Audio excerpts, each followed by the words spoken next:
Et tout le monde est bienvenu à PortAventura. Voilà, donc on va y passer 3 petits jours, ça va être bien. On voit Shambhala et Dragon Khan là-bas. Bon, alors en vrai on est déjà venu hier, on est passé 2 heures dans le parc hier. Donc on a pu faire Shambhala, Dragon Khan et créditer El Diablo et merde comment il s'appelle, Stampida, le train bleu, voilà. Et là on va se diriger vers Uncharted parce que hier il y avait pas mal de temps d'attente, donc on va le faire dès ce matin, au moins c'est fait.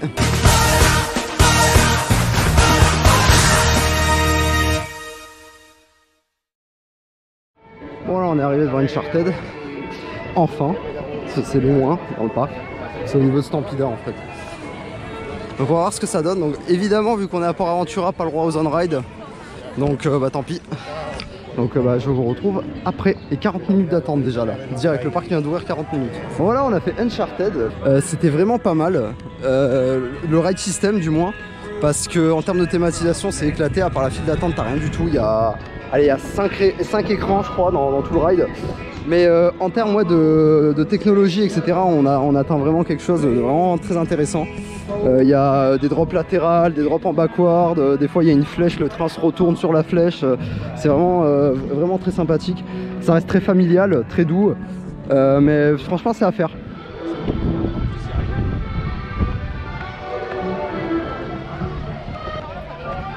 Ah, bah, ce parc est quand même vachement beau. Là on voit Furious Baco en bleu là. Il y a 1h50 donc on va pas le faire. Surtout pour la merde que c'est, bon on repassera.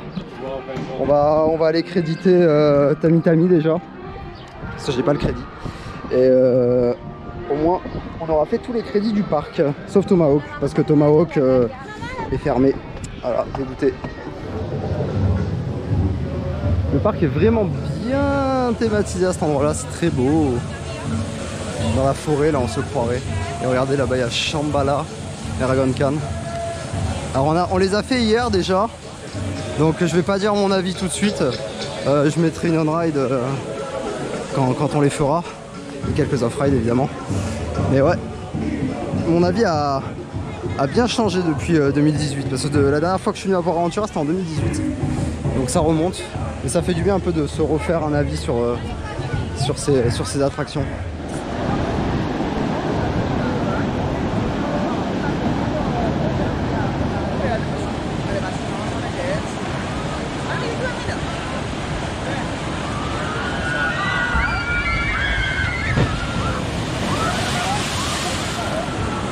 Eh ben ça mouille bien. Alors on arrive devant Tami.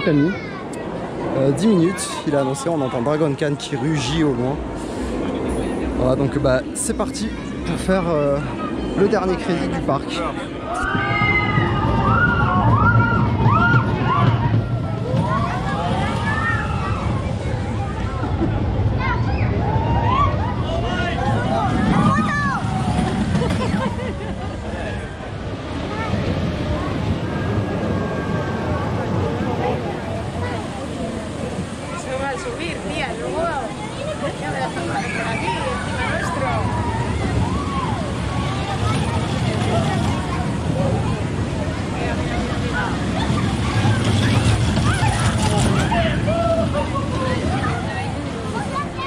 Bon voilà on est descendu de Tami. Bon bah c'était oubliable. Mais bon on n'est pas la cible pour ce genre de coaster, c'est tout petit, c'est pour les enfants. Ça vibre un peu, mais bon, c'est pour les familles, hein. On va pas chipoter, les enfants doivent sûrement bien s'amuser là-dessus. Et là on va aller se mettre un petit Shambhala. Je pense du moins qu'on va aller se mettre du Shambhala. Parce que bon c'est pas tout mais bon, on vient surtout pour lui donc voilà.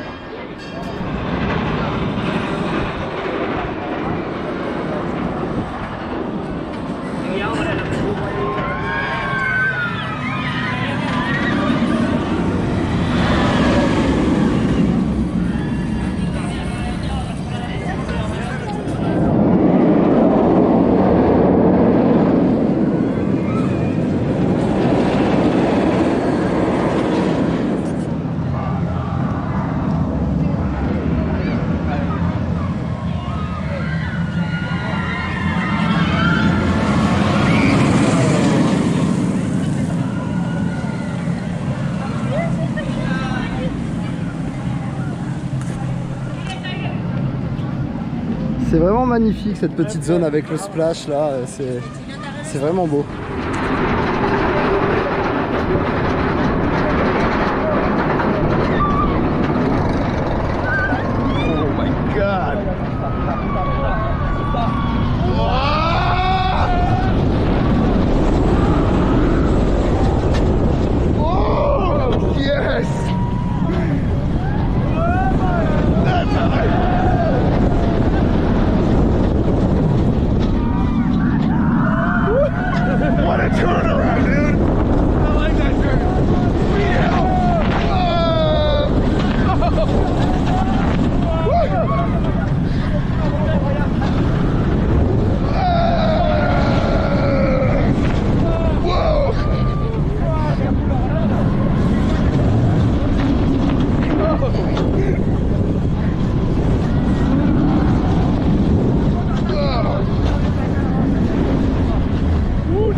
Bon voilà, j'ai pas dit mais on a fait Street Mission de Sesame Street.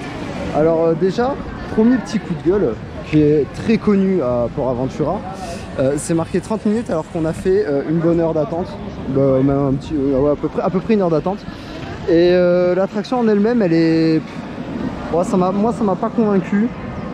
C'est pas très précis avec les télécommandes je trouve. Et je sais pas, même en général c'est pas non plus... Enfin c'est beau à l'intérieur, c'est vrai, c'est beau. Mais il n'y a pas de musique, il n'y a rien, c'est très... Je sais pas, je suis pas convaincu par ce Dark Ride pour le coup. Dragon Khan qui fait énormément de bruit. Je sais qu'il y en a qui ont beaucoup aimé, moi c'est vraiment pas mon... c'est vraiment pas ma cam pour le coup. Moi je vais vous montrer un petit peu la zone enfant. Il y a quand même pas mal de choses, c'est très coloré. Évidemment c'est pour les gamins, donc moi ça me parle pas trop. Il y a Tami là-bas, on le voit peut-être pas mais il est un peu planqué derrière les palmiers. Une zone qui en soi est assez jolie, je préfère cette zone là quand même que celle de Gardaland. Je dis Gardaland parce qu'il y a l'arbre là qui fait vachement penser à l'arbre de Gardaland. Et c'est normal parce que c'est la même société qui l'a construit. Donc normal. Ah, un petit spectacle.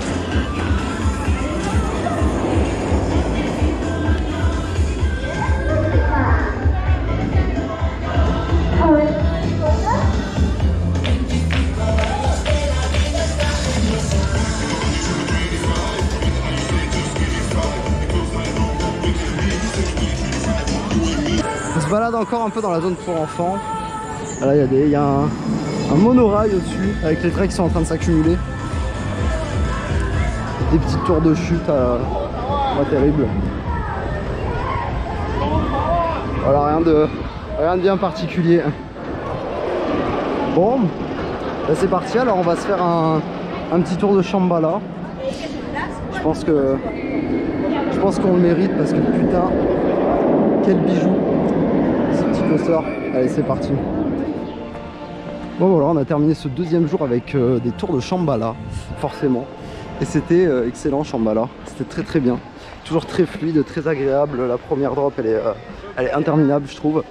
Ouais, à l'arrière, moi ça m'a pas plus convaincu que ça, je préfère l'avant, parce que les airtimes sont un peu plus longs. À l'arrière on les sent un peu moins je trouve, enfin surtout, on les sent surtout en fin de boss. Donc bon, bof.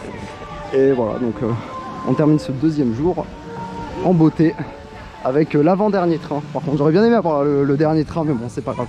On a eu l'avant-dernier, c'est déjà pas mal. Voilà la chambre d'hôtel, du coup, dans le El Paso. Donc on a nos lits ici et la salle de bain là. Voilà, donc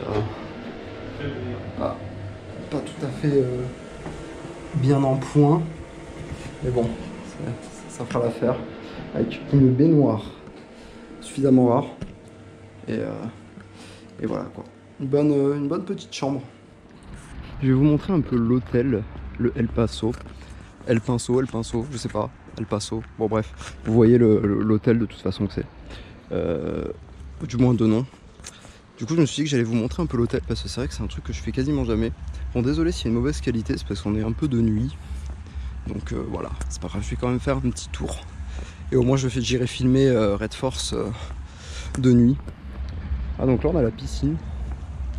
Plutôt belle piscine quand même. C'est vachement sympa. Vraiment un super coin. Très sympathique.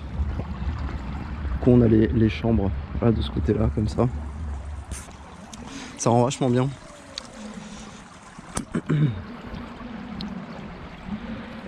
Voilà, ça donne envie de se baigner. Et franchement il fait limite un peu trop froid pour qu'on puisse faire une petite plongée là. C'est dommage. Donc là on arrive à un endroit où il y a une petite scène où ils font des spectacles avec Woody Woodpecker pour les enfants. Voilà, donc là-bas, à ce niveau-là, c'est la réception.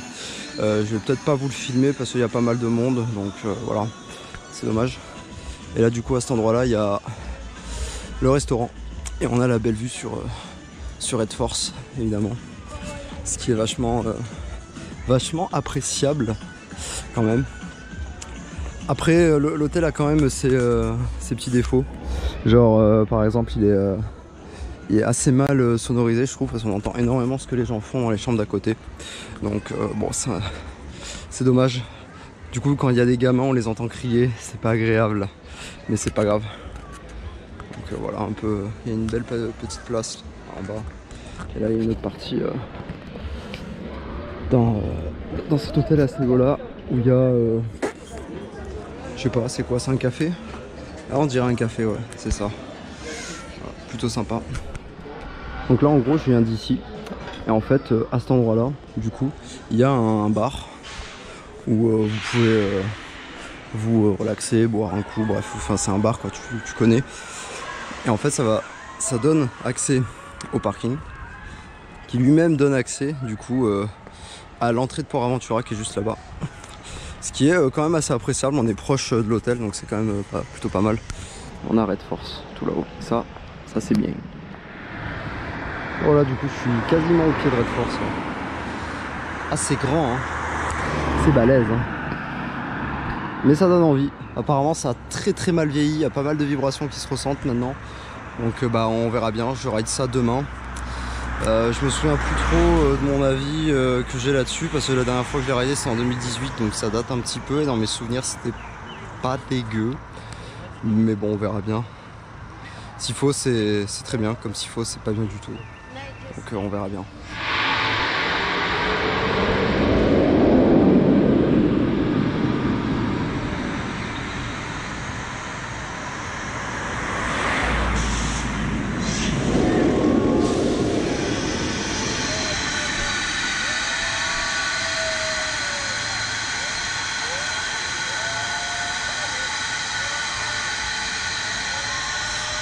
Ben, 112 mètres de haut, ça donne vachement envie.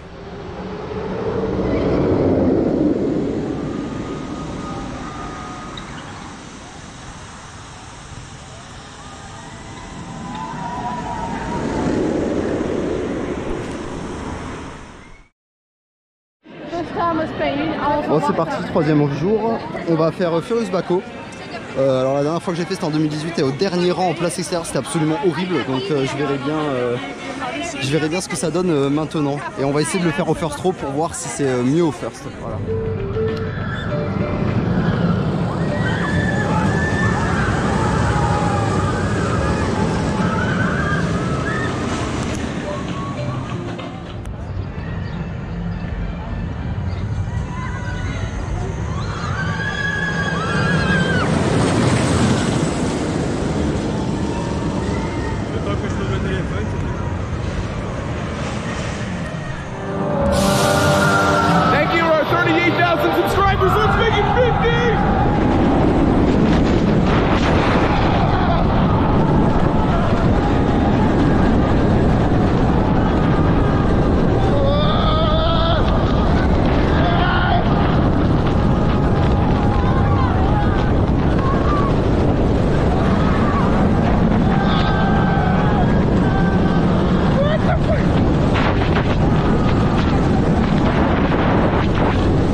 Bon, on est sorti de Furious Baco. Bah, c'est excellent. Premier rang en place intérieure, c'est 1000 fois mieux que quand je l'avais fait place extérieure au dernier rang. Là pour le coup, ouais, c'était vraiment pas mal. Il va remonter dans mon estime. C'est vraiment le launch, il est incroyable. Il y a un airtime qui est carrément sympa à la fin du launch. Non, franchement, je valide un peu plus que l'année. Enfin, là, j'arrive plus à parler. Allez, c'est parti pour El Diablo Train de la Mina. Eh ben, ça va être mon tout premier haro, donc je sais absolument pas à quoi m'attendre. Apparemment, c'est pas folichon, donc on verra ça. D'ailleurs, vu qu'on n'a pas le droit de filmer, je vais essayer de vous trouver des on-ride libres de droit. J'espère en trouver. Au moins, ça comblera un peu le manque d'on-ride sur ces vlogs en Espagne, puisque dans aucun parc je n'ai le droit de filmer, sauf à Zaragoza. Bon, voilà, El Diablo, c'est fait. Et ben, c'est foncièrement pas terrible, hein. Ici il passe pas grand chose. Les banquets, enfin les banquets, je sais pas comment on dit, les banquettes font mal aux côtes. Il y a un espèce de revêtement sur les côtés là et ça fait juste mal. C'est pas agréable du tout. Et donc là on va aller se diriger vers Dragon Khan. Je pense qu'on va aller se mettre un petit Dragon Khan dans la gueule. À savoir que ça fait depuis 2018 que je n'ai pas ridé. Et vu que c'était mon premier gros coaster, je pense que mon avis était un petit peu biaisé. Donc on va voir si c'est vraiment une machine à baffe, comme sa réputation le laisse penser.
Dragon Khan c'est fait, eh ben c'est vraiment de la merde.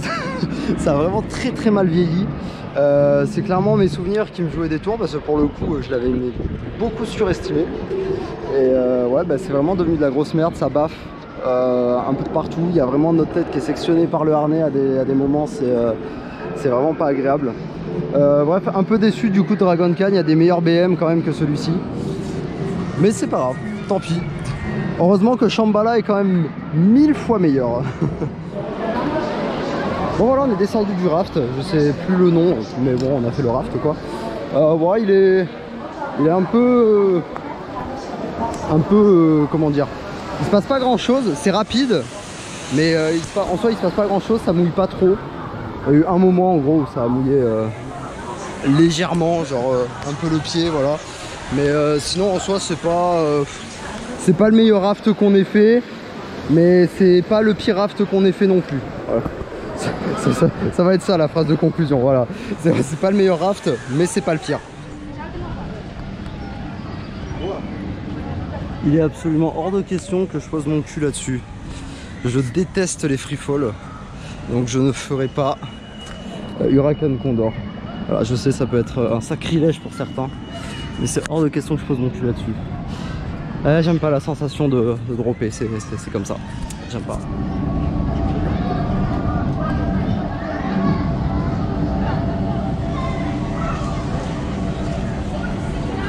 Ouais, c'est aussi hors de question que je fasse cette merde là, parce que sinon je vais dégueuler, c'est sûr à 100%. Bon, on va peut-être se diriger vers le flipper, parce que j'ai vu qu'il y a un flipper US un peu plus loin. Il a pas l'air de tourner très vite, donc je vais le tenter, en espérant que ça me foute pas trop la gerbe. Et après, selon l'heure qu'il est, on ira faire Templo del Fuego, vu qu'apparemment c'est assez incroyable, donc on va se faire ça tranquille. Bon allez, c'est parti, on va faire le flipper. Je sais pas trop à quoi m'attendre, on verra bien. Ça s'appelle Vol Paiute. Bon, je sais pas trop comment ça se prononce. On verra bien. Allez, c'est parti. Bon voilà, je viens de sortir du flipper. C'était pas terrible. Le tour il doit durer même pas une minute. Ouais, non, même pas une minute, franchement ça doit durer. Et c'est le flipper le plus lent et le plus mou que j'ai jamais fait de toute ma vie. Bon, en même temps j'en ai fait qu'un. Enfin du moins de flipper US. C'était vraiment pas terrible. Et même avec ça j'ai réussi à être un peu barbouillé. C'est pour vous dire mon petit niveau de faiblesse là au niveau des flats. C'est pour ça que du coup j'arrête les fêtes foraines, parce que clairement j'arrive plus à tenir dans les flats, je tiens que dans les coasters. Donc voilà, bon après ça me dérange pas vu que je préfère largement les coasters que les flats, donc bon voilà quoi. Et maintenant on va se diriger vers Templo del Fuego, vu qu'apparemment ça rentre déjà dans la file d'attente, donc on va y aller, voilà. Il est bientôt l'heure en plus pour que ça commence, donc c'est parfait. Et c'est parti pour Templo del Fuego, je fais le con là devant. Donc voilà, on va... Vu que j'ai pas trop le droit de filmer, je vais vous filmer la file d'attente. Vu que pour l'instant il n'y a pas trop de monde. Je sais pas si j'ai vraiment le droit et de toute façon je m'en fous. Voilà. Oh c'est joli cette plante. Donc je sais pas trop à quoi m'attendre, apparemment c'est un spectacle, j'ai cru comprendre. Donc on verra bien ça. Mais apparemment c'est bien.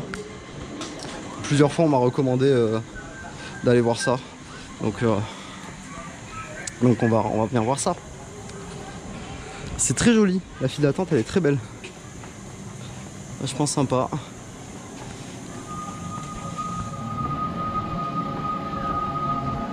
Oh là là, quelle ambiance.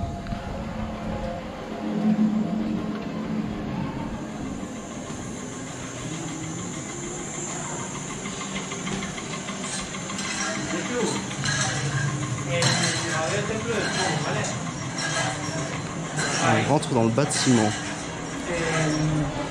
Voyons voir. Oh là là, il y a du monde. Fantastique. Bon, on se retrouve à la sortie de l'attraction. Bon voilà, on est sorti de Templo del Fuego. C'était incroyable, c'était vraiment magnifique. Les effets de flammes et tout, c'était vraiment trop bien. Le seul souci qu'il y a, c'est que c'était un poil trop court, je trouvais. Et c'est vraiment dommage, parce que vraiment, même l'acteur et tout, c'était vraiment top. Je le conseille. Ne vous spoilez pas trop non plus, parce que l'effet de surprise est vraiment pas mal. Moi, je m'étais pas spoilé pour faire ça, donc... Et l'effet de surprise, ça a vachement bien marché. Clairement une des meilleures attractions du parc, incontournable. Donc voilà quoi. Et là maintenant je pense qu'on va aller se faire un petit Shambhala, il y a des chances. Au final on va pas faire Shambhala, on va faire ça. On va voir ce que c'est. Je sais pas trop à quoi m'attendre. Donc on verra bien. On verra bien ce que c'est. Apparemment c'est pas très sensationnel, pas très intéressant. Donc je sais pas. On verra bien. Ça va être la surprise. Voilà, on a fait ça du coup, El Secreto de los Mayas. Ouais, Mayas. Eh ben, c'était juste un palais des glaces en fait. Voilà, rien de plus, rien de moins. C'est rigolo, mais bon, c'est complètement oubliable comme attraction. Bon, voilà, pour Aventura, c'est fini. Après quelques jours passés dans le parc, on s'en va. On va aller vers le prochain parc. Donc, parc de Attracciones des Zaragoza. On va aller créditer un peu là-bas. Donc, pour Aventura, bon, c'est un bon parc dans l'ensemble, mais il y a quand même pas mal de petits soucis, même au niveau de l'hôtel, etc. C'est un peu compliqué. Il y avait des endroits où c'était assez délabré entre guillemets dans l'hôtel. Dans le parc, le gros problème surtout ça va être au niveau de la gestion et au niveau oh, un parc truc de Ferrari. Allez, voilà, très bien. Ah non, c'est pas grave, je laisserai comme ça. Ouais, voilà. Ouais, donc le gros problème surtout que ce soit à Ferrariland, surtout à Ferrariland et à Port Aventura, c'est que en termes de gestion et surtout d'opération, c'est assez catastrophique. Il y a des moments où on attend, je pense qu'on a dû attendre facile bien 5-6 minutes avant une dispatch à des moments. Ferrari, franchement, à Furious Baco, ouais, à des moments il y avait au moins 5-6 minutes de dispatch quoi. Entre chaque dispatch du moins, c'était hyper long. Ils sont très lents. Ouais, facile, au moins 2 minutes 30 à Shambhala, ouais. Au moins. Après c'est pas forcément la faute aux opérateurs, je pense que les gens ils sont un peu... Enfin il y a beaucoup de fautes aux opérateurs, mais il y a aussi pas mal de fois où les gens ils savent pas trop ce qu'ils font. Ils sont un peu perdus les gens quand ils arrivent dans la gare, ils comprennent pas trop. Enfin bon c'est pas grave. Donc c'est parti, du coup on va aller à notre hôtel en direction de Zaragoza.